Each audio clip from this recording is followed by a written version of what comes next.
The Graveyard Shift. 3 terrifying true stories from the night I didn't. Hate the night shift so much as I hated the way it made time feel thin, like the hours could tear if you pressed too hard. The diner sat off the motorway with a neon sign that buzzed when the wind changed and a jukebox that refused to die. By 2 a.m., the booths looked like open mouths, and the coffee smelled like something that had learned to walk. I wiped down the counter, because that is what you do when there's nothing left to do. Small circles, back and forth, a ritual to keep the dark from leaning in. The bell over the door didn't ring when he entered. I only noticed him because the air shifted, that small instinct you get when someone stands behind you, even if you never heard their feet. He chose the middle stool like he'd been told to. Blue jacket, this sort of faded denim that belongs to someone else in a photograph. He folded his hands on the counter and smiled in a way that was polite and wrong. I poured his coffee before he asked. He said my name like it had been written on his tongue for a long time. I didn't remember offering it. I looked down, checked my badge, pinched it with my glove. It was flipped backward, blank silver catching the light. He asked about the night, and I told him the truth. The night is a hallway that never ends, and all the doors look the same. He laughed softly, like he'd been there. He asked if the back entrance still stuck when it rained. He asked if the pothole near the north exit was still deep enough to swallow a hubcap. He asked how my sister's dog was doing, the one that limps when storms blow in. The coffee pot trembled in my hand, and I watched the stream go wide, sizzle against the warmer, hiss like something angry. I set it down and told him I didn't know what he was talking about. He nodded like I'd passed a test. He didn't drink.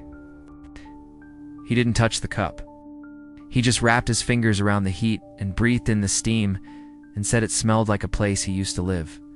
When the truckers came in, a trio of them stomping slush off their boots and dragging the cold in with them, I looked away long enough to fetch extra mugs. When I turned back, the stool was empty. The air around the cup looked smudged, like a thumbprint on glass. I went to the door, half expecting it to be open, half expecting it to be locked from the outside. But it was the same as always, and the bell never made a sound. When the sun showed, the world reassembled itself. Morning radio, bacon smoke, an old couple arguing over crosswords. I told the manager the bell was broken. He tapped the bracket, made the bell ring twice, shrugged and told me to get some sleep. I drove home with the feeling you get when you jump one step too soon in the dark and your stomach keeps falling. I told myself I was tired, that I'd imagined the way he said my name, the terrible calm in it. The wariness I felt like metal filings drawn to a magnet I couldn't see. 2 nights later, the police came by for coffee and a place to write a report. Their voices were low, respectful, until one of them laughed at something the other said, and the sound cracked through the diner like a dish dropped in an empty church. They were looking for a hitchhiker last seen at a service pull-off 3 miles down. Female, dark hair, blue jacket. My skin found a new way to feel cold. I told them I hadn't seen her, and that was true, exactly true, painfully true. But I'd seen a blue jacket. I watched their hands while they wrote. The pen never lifted. The page never turned. We checked the footage because I asked to, because it felt necessary, because I needed proof that the bell was a liar, and the door was wrong, and the silence was a kind of speech. In the grainy frame, I wiped circles on the counter. In the next, I stepped to the side. In the third, I leaned in towards something that wasn't there. But the stool was empty in all of them. It was like looking at a ghost story told by a camera that refused to believe me. Still, there was one thing I could not argue with. Coffee cup that no one touched, cooled from steaming to still. And on the glass next to it, a faint crescent shape appeared as if someone had leaned close to whisper. We watched the wet mark evaporate. We watched nothing leave a trace. After my shift, I packed a bag with nothing that mattered and everything I could carry, and I told the manager I needed a week. He nodded like I'd told him about a dentist appointment, not a haunting. On my last walk out, I locked the back door and dragged the trash to the dumpster and tried not to listen. The alley was athroat. The neon buzz throbbed behind me. I kept my eyes down until the breeze lifted and the cold pressed a reflection onto the glass of the diner window. My reflection, and behind it, his. Blue jacket. No face. Just the outline where a face should be. Like the world refused to develop that part of him. I didn't run. I got in the car. I drove until the radio turned to static and kept going. When the road curved, the static shaped itself into my name in a voice that sounded like home. People say you learn to live with fear. I think you just get better at not feeding it. You tuck the night into smaller boxes and label them with tedious things: laundry, rent, oil changes, and till the night forgets to look for you. But sometimes the boxes move on their own. Sometimes they whisper your name from the wrong side. And sometimes a blue jacket lays folded on the back seat of your car, even though you do not remember ever letting it in. Story 2, The Gas Station Girl. The station sat on the edge of the tree line, where mist gathered low and the asphalt sweated in the cold. At 2:30 a.m., the pumps were skeletal, the flicker from the canopy lights jittering like a nervous habit. I worked the shift because it paid $1 more, and because the night is honest about what it wants. It wants your attention. It wants your hands to find something to do. I stocked shelves until the labels blurred and then stood at the counter. Try not to think about how big the windows were. The car arrived with its headlights off, rolled silent to the far pump, and rested there like it had drifted in on a tide.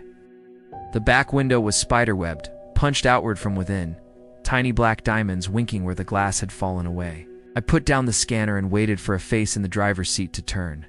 No face, just a shape, hunched, a halo of hair lit by the canopy flicker.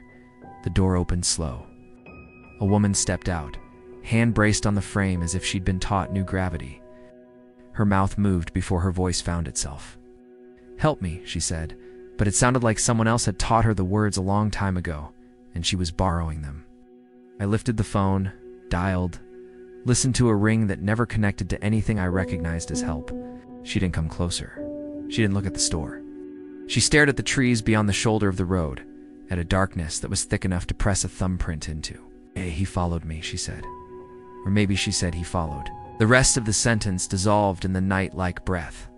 I stepped around the counter, and the motion sensor above the door made the chime go off, but softer than normal, as if trying not to disturb something listening.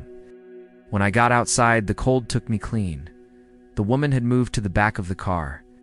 She pressed her palm against the shattered glass like it was a window in a museum exhibit.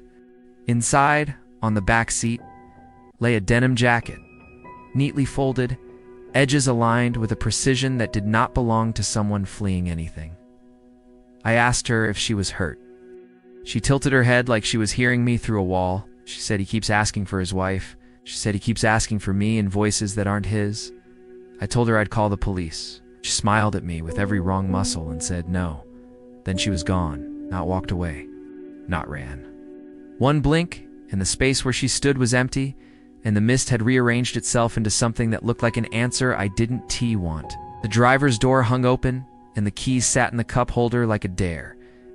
I went back inside because the glass was safer, and the counter was a ritual, and the cameras see what eyes cannot. On the monitor, the car appeared as I'd seen it, except for the figure leaning near the rear bumper, shoulder crooked like a coat hanger, head tilted as if listening for a sound beneath the station's hum. A second figure stood by the tree line. I knew the curve of that jacket even in monochrome. Familiar is a word that can be a mercy or a blade. The door clicked softly, and he stood there, palm flat against the glass, not knocking. Blue jacket. He smiled like customers do when they want to borrow a gas can without paying. He asked if I'd seen his wife, and the word wife moved through the air wrong, too heavy in the middle, too light at the end, like it didn't fit his mouth. I didn't open the door. I didn't point at the car. I didn't say come back in the morning when there are other people to see me vanish. I reached under the counter and touched the panic button, felt the hollow plastic give, waited for the siren to trip. It didn't. Nothing did. Only sound was the canopy light buzzing itself to death. On the monitor movement, the figure by the bumper turned its head toward the door as if something had spoken. The tree-line figure stepped forward, and in the frame-esque jitter, the jacket seemed to ripple like it was woven from static and night air. The front passenger door of the car eased wider, as if an unseen hand wanted a better view. The woman should have been there. She was not. I swallowed the sound my throat tried to make. I pretended to unlock the door by reaching for the handle, and I mouthed, "Give me 1 second," and I smiled with every wrong muscle, and took 3 steps back, and then I ran. Side. Back. The storeroom smelled like cardboard and winter. I pulled the deadbolt on the employee exit and shoved up the bar. The door refused me with a slow, patient push. I pressed harder. It pressed back the way a person does when they don't want you to know they on the other side. I whispered, "I see you," without meaning to. The pressure eased. The door opened into air that felt used. By the time the police arrived, the car sat exactly where I'd seen it. Doors closed, keys gone, windows still shattered like a memory nobody wanted to repair. They towed it. They ran the plates. They told me it had been stolen a week earlier, 102 miles away, a city where the streetlights hum a different note. No one reported missing. No one came to claim it. I watched the tow truck lights smear along the canopy, and I told myself that was an ending. The next night, the mist returned. The canopy lights steadied and then betrayed me. Flicker, flicker, as if blinking at a joke, it refused to share. In the reflection of the glass, I counted my own breaths and made bargains with the air. Shadow moved just beyond the pump. He didn't come closer. He didn't need to. He lifted his hand and showed me something he held between finger and thumb, something that caught the light and winked. He opened his palm and let it fall. It didn't hit the ground. It hung there like a star caught on a string. Then it was gone. So was he. When the morning shift arrived, the counter was sticky with spilled coffee I did not spill. The denim thread clung to the mat by the door. When I brushed it up, my fingers were cold all the way through. I told my manager I couldn't work nights anymore. She laughed in the kind way people laugh when they are afraid if they don't, the fear will climb up their throat and learn their voice. She said fine and meant it. Still, when I dream the car's window keeps breaking outward forever, as if something inside the car is still trying to get out, and can remember how glass works, or what a name is, or which body used to be its home. I think about the woman sometimes, how she looked at the woods like the trees stored voices in their rings. I think about the jacket folded with an awful love. I think about the man asking for his wife in tones borrowed from other throats. The night is honest about what it wants. I just don't think it wants any of us to leave. Story 3, Warehouse 19. Security work is 90% boredom and 10% reasons your hands won't unclench for hours. At Warehouse 19, the boredom had weight. The building was an old distribution block, all echo and angles, a labyrinth designed by someone who thought right turns were suspicious. My booth of monitors sat at the hub like a lighthouse built for a sea that forgot about ships. On graveyard shifts, the HVAC droned, and the screens glowed, and the clock, second hand, dragged its feet like a stubborn child. Nothing happened until it did. At 3:07 a.m., camera 6 hiccuped, a single stutter, a smear of static like a fingerprint. Then the aisle was clear again, pallets of boxed goods stretching into perspective, a geometry lesson about vanishing points. I logged it and tapped the casing like a doctor pretending to listen. At 3:11, camera 9 coughed and spat a shadow. The shape was human, bent slightly at the left shoulder, the way old injuries teach a body to lean. The shape wore weight where a jacket would. I switched to 9 on the main screen. No one there. The aisle ran long and empty. The motion sensor remained asleep, a green dot dreaming by the timestamp. You tell yourself what everyone tells themselves at 3 a.m.? Dust, glitch, reflection, memory. Then you hear something that doesn't belong to electricity. Not footsteps, more like the sound a coat makes when a body turns inside it. A soft drag of fabric deciding who to be. I stood without meaning to. My chair sighed as if relieved. I pressed the talk button and said a name out of habit into the building's silence. No answer. I told myself a joke I couldn't remember the punchline to. It didn't help. On camera 3, a figure appeared at the end of the hall, small in scale, large in intention. Blue jacket. Even in grayscale, I knew the color, the way a bruise knows its own name. The head was a suggestion. The posture was precise. It walked toward the camera, and as it approached, camera 3 grayed out, and camera 4 picked it up, as if the system wanted to keep its eye on the thing that did not belong. I switched to 4. The figure turned left into a service corridor, the one with the locked door no one used because it led nowhere. I knew it led nowhere because I de-stood in it once, and felt how nothing felt in there. I left the booth with the keyring jangling like small metal prayers. The building breathed around me in long, quiet heaves. On the far wall, a red exit sign hummed to itself. I passed racks of inventory wrapped tight in plastic like body bags and thought about all the lives that move through a place like this without anyone ever seeing them. The corridor to the locked door smelled faintly of old rain and the cleaner we used to erase footprints. The door accepted my key on the third try, turned and sighed open as if no one had asked it to do anything in a very long time. The corridor beyond was wrong on purpose, narrower than it needed to be, longer than it looked. The lights came on in staggered wakes like something swimming ahead of me. The sound in there wasn't sound exactly, more like a hush with edges. The wall at the end was unpainted, raw concrete. The floor grate near it had been loosened and set back carefully, the way someone who loves secrets does things. I knelt. The grate tasted like rust in the air. Beyond it, a crawl space, then another grate, then a dark where light collected and went to sleep. Inside the crawl space, I found boxes wrapped in plastic. Not product, not inventory, personal. Wallets, ID cards, thrift store of lives arranged with care. Name tags from places that stay open too late. A diner logo I recognized even from a lifetime away. A gas station brand I could smell if I thought about it. On one badge, Mara. On another, Dana. On a third, a bent metal letter that could have been any of us. The plastic clenched around them as if the boxes were holding their breath. I wanted to call someone. No, I wanted to call everyone. The radio at my shoulder hissed and then laid itself flat like a dog that doesn't want to be noticed. On the booth monitors, because I had not realized I could hear them from here, the feeds ticked like teeth chattering. I stood slowly and listened to the building remember how to make noise. I didn't hear footsteps. I heard a jacket try on bodies. Soft flex as it learned a new shape. On camera 8, a face finally presented itself. Not a face. The suggestion of one assembled the way a scrapbook might pretend at a portrait. The eyes were the right distance apart, but not sure why. The mouth looked like it was thinking about being a mouth. The jacket fit perfectly. It fit perfectly because it had been tailored out of us. I walked backward because forward felt like a word the building could misunderstand. The corridor lights blinked slow. The figure in the monitor didn't move, but now it was on camera 5, then camera 6. At every camera for one frame each, like the building was admitting that wherever you looked, it would already have arrived. I reached the locked door and turned the key, and the lock refused like a stranger pretending you'd met. Ah! I told it please, and the word made a new temperature in my mouth. The lock remembered how the door opened.